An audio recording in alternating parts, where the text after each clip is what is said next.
Welcome back to Suada's Crime Files, the show where we peel back the layers of crimes that shocked communities, broke families, and made us ask the question, how could someone do this? Hi everyone, thank you for tuning in. If you're here for the first time, welcome. I'm glad you found my channel. If this isn't your first time listening to me or watching my YouTube videos, welcome back. I'm your host, SuadaConzonire. Tonight's case is one that gripped the small town of Duncan, Oklahoma, a place where neighbors knew each other by name, where doors were left unlocked, and where tragedy seemed unthinkable. But in October of 2014, the Hruby family's name would become infamous, not because of scandal, not because of an accident, but because of an act so cold, so deliberate, that even seasoned investigators struggled to comprehend it. This is the story of Alan Hruby, a 19-year-old college student, a young man with money troubles, and ultimately, the man who murdered his entire family. When police first arrived at the Hruby family home, they were greeted with silence. A housekeeper had called them after stumbling upon a scene that would haunt her forever. Inside were 3 bodies, John and Tinker Hruby, and their teenage daughter, Katherine. Each had been executed, shot in their own home. What investigators didn't know, at least not yet, was that the killer wasn't a stranger. He wasn't a masked intruder. He wasn't even someone with a long history of violence. The killer was their son. Alan Hruby had left town just after the murders. He spent the weekend at one of the biggest events in Oklahoma, attending the OU Texas football game in Dallas.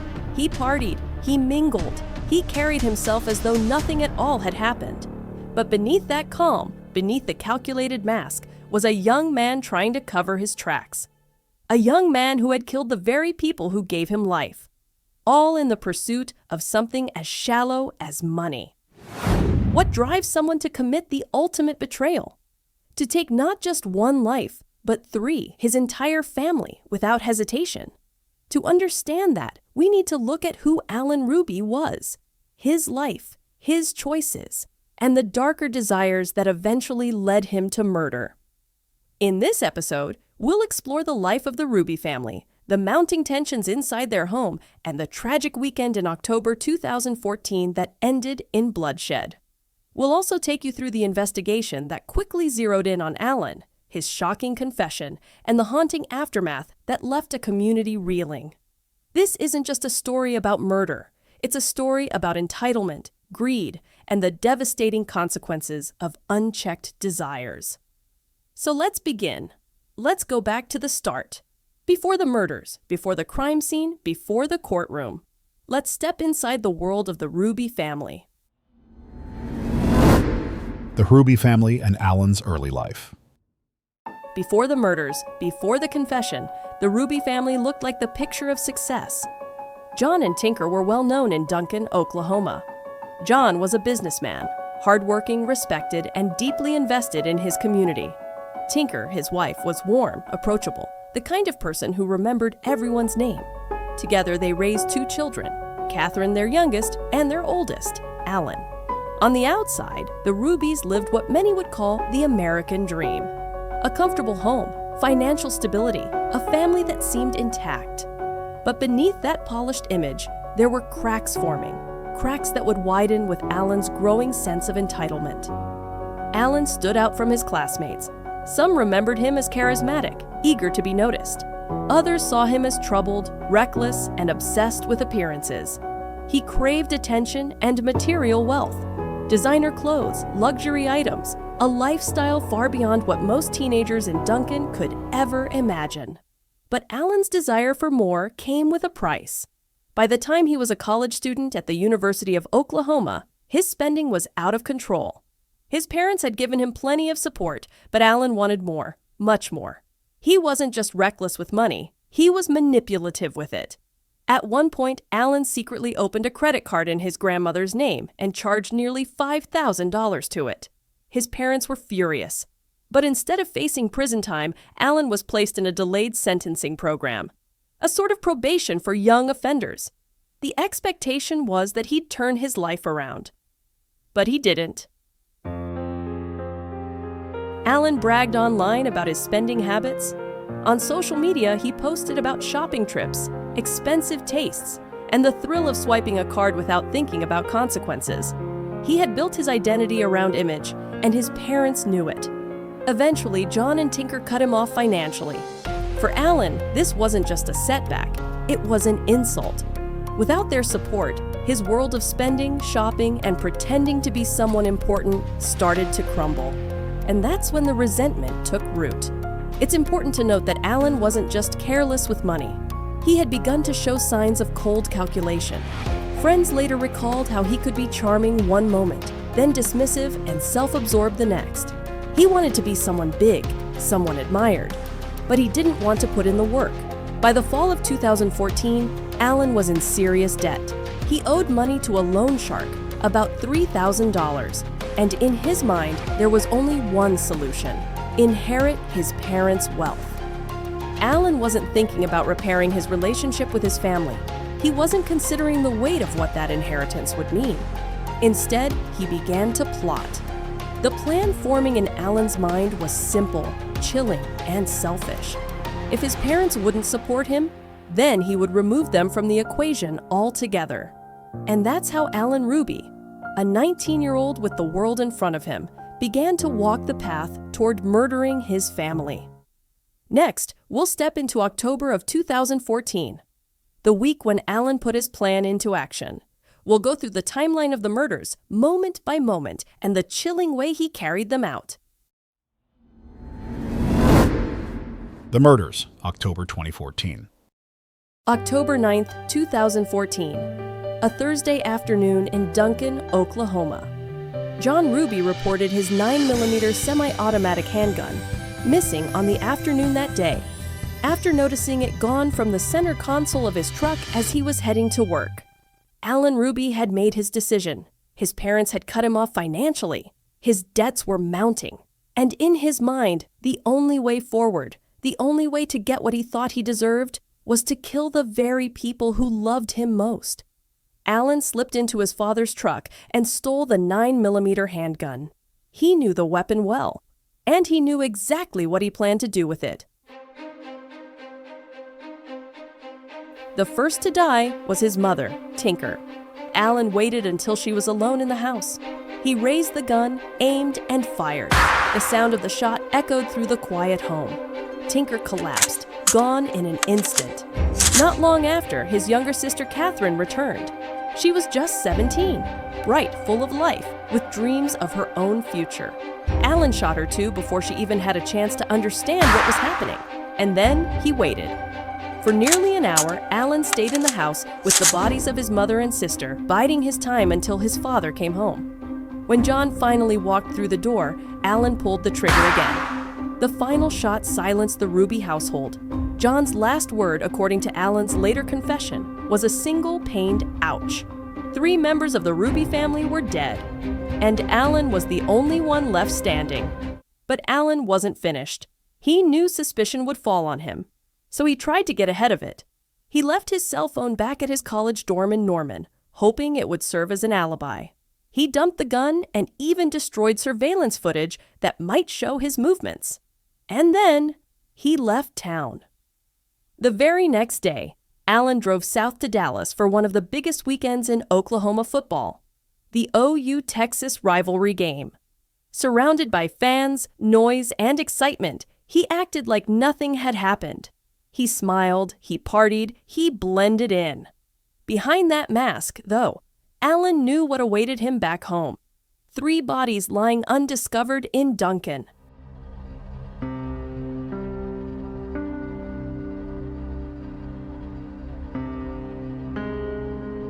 For nearly 5 days, no one knew. The Hruby's absence went unnoticed until October 13th, when the family's housekeeper came by. The moment she stepped inside, she realized something was horribly wrong. She called police. Officers rushed to the scene, and inside, they discovered the grisly truth. John, Tinker, and Katherine, each murdered in cold blood. The shockwave hit Duncan like a hammer. This was a small community where violent crime was rare, let alone a triple homicide. People wanted answers. Who could have done this, and why? At first, investigators considered robbery, but nothing in the house suggested a break-in. Then, almost immediately, suspicion turned toward Alan. His absence, his history of financial trouble, his strange behavior. It all pointed in one direction, and soon, detectives would confront him face to face. Next, we'll follow investigators as they zero in on Alan. We'll hear how quickly the facade cracked, how he confessed, and how the pieces of his plan fell apart.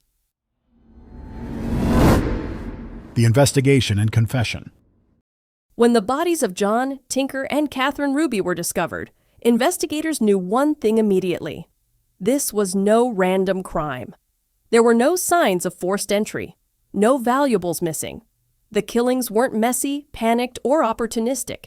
They were methodical, precise, the work of someone who knew the family well, and that suspicion led them straight to Alan.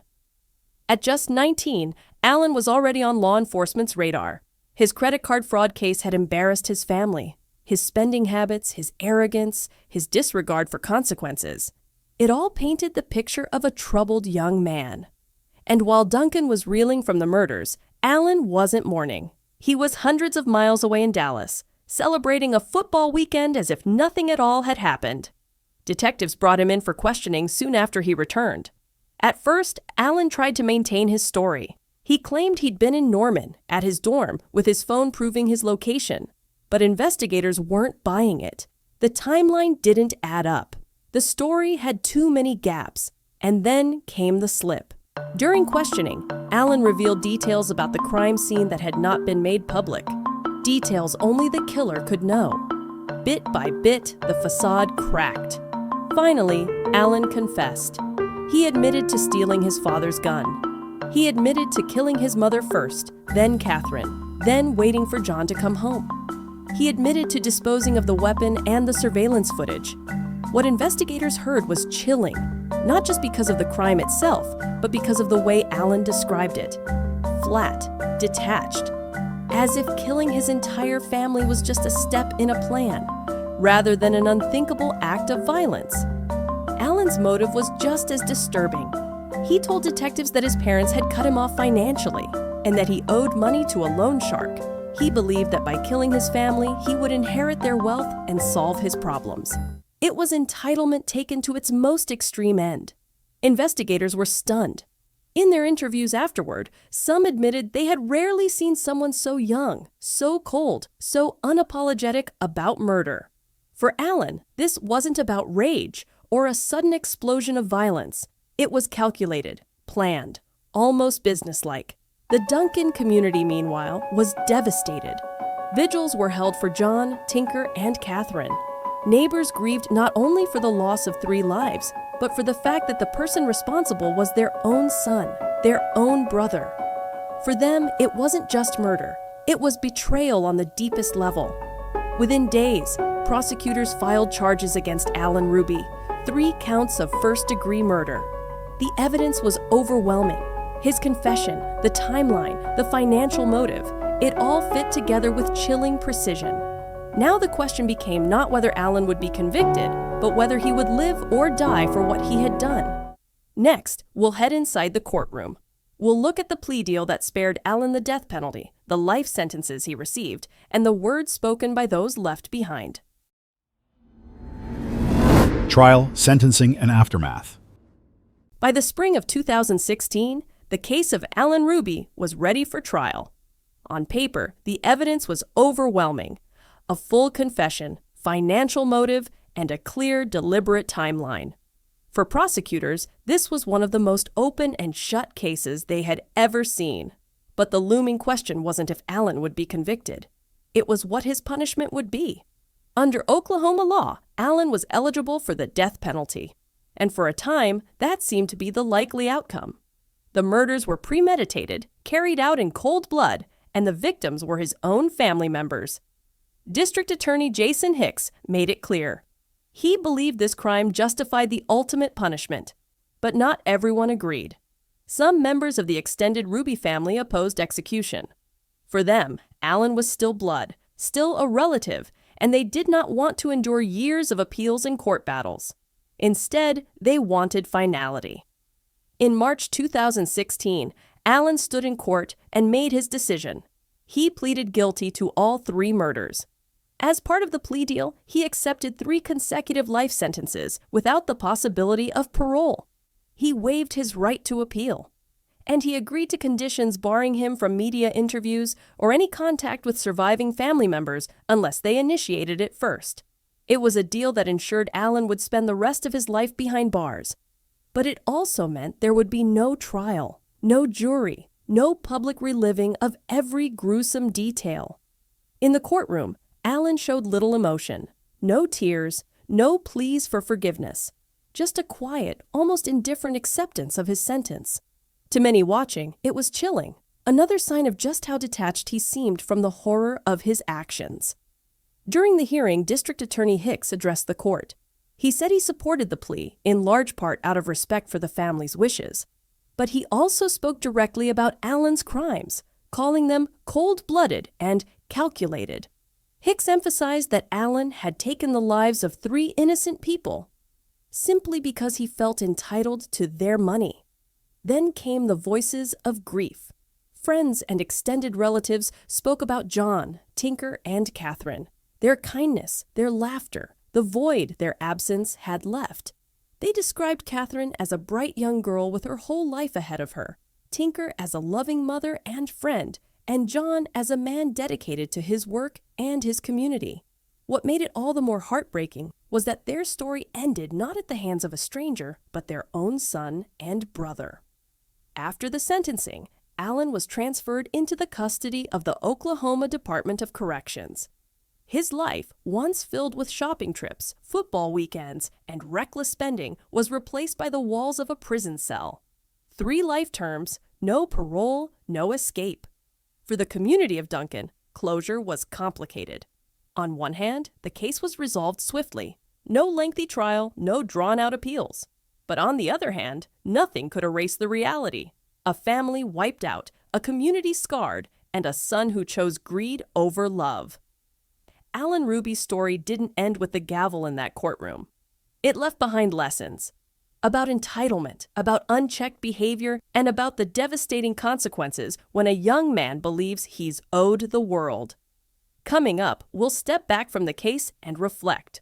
What can we learn from the murders of the Hruby family? And why does this story continue to haunt true crime circles to this day? Reflection and closing thoughts. The story of Alan Hruby is unsettling, not just because of the brutality of the crime, but because of what it represents. This wasn't a case of someone pushed into a corner, lashing out in desperation. It wasn't the result of years of abuse or a sudden moment of rage. Instead, it was about something colder, harder to comprehend. Entitlement. Alan wasn't starving. He wasn't abandoned. He wasn't living without opportunities. He had a family who loved him, supported him, and tried to set boundaries when he crossed the line. But those boundaries became the spark for something catastrophic. At its core, this case is about a young man who believed he was owed the world. And when his parents stopped feeding that belief, he took the most extreme action possible. 3 lives were stolen because Alan wanted money, freedom, and an inheritance he hadn't earned. It forces us to ask difficult questions. How does someone so young become so callous? Could his obsession with wealth and image have been intercepted earlier? Did warning signs go unnoticed? Or was this tragedy inevitable the moment Alan decided nothing mattered more than himself? For the community of Duncan, the answers bring little comfort. They lost 3 cherished people, John, Tinker, and Katherine, whose lives were defined by kindness, love, and potential. Katherine, just 17, will never graduate, never chase her dreams, never live the adulthood she deserved. John and Tinker will never grow old together, never see their daughter grow, never get the chance to guide their son out of his destructive path. And Alan? He will spend every day of the rest of his life in prison. No luxury brands, no shopping sprees, no football weekends. Just steel bars, concrete walls, and the silence of his own choices. Some might say that's justice. Others may wonder if true justice is even possible in a case like this. After all, how do you measure justice against the loss of an entire family? For true crime listeners, Cases like Alan Hruby's stick with us because they remind us of the fragility of trust. The Hrubys let Alan into their lives because he was family. And family is supposed to mean safety, love, and loyalty. But in this case, it became the very reason they were vulnerable. It's a chilling reminder that sometimes danger doesn't come from outside our walls. Sometimes it comes from within. As we close this episode, I want to leave you with this thought. The Hruby's story isn't just about murder. It's about the devastating cost of unchecked desire and the heartbreaking truth that even love isn't always enough to stop someone who's determined to destroy. John, Tinker, and Katherine deserve to be remembered not for how their lives ended, but for how they lived. A devoted father, a caring mother, and a young girl with her whole future ahead of her. You're listening to Suada's Crime Files. Thank you for joining me on this journey into the case of Alan Hruby. If this episode resonated with you, please share it with others who follow true crime, and consider leaving a review whether you're watching this on YouTube or listening on Spotify. Don't forget to hit that like button, as it helps others discover my podcast. Click on that subscribe button. Share your thoughts on this case in the comments. Share this on Facebook and WhatsApp. To your friends and family, to your boyfriend, ex-girlfriend, mistress, co-worker. Subscribe to my newsletter at SuadaConzonire.com for early access to these true crime stories delivered straight to your inbox. Watch on YouTube before they're published. Learn of my other true crime contents I don't get to tell on the mic. It's absolutely free to subscribe and takes about 20 seconds. See you in your inbox. Next time, we'll explore another story. Different circumstances, different motives, but the same haunting question. What drives someone to kill? Until then, stay safe, stay vigilant, and take care of one another.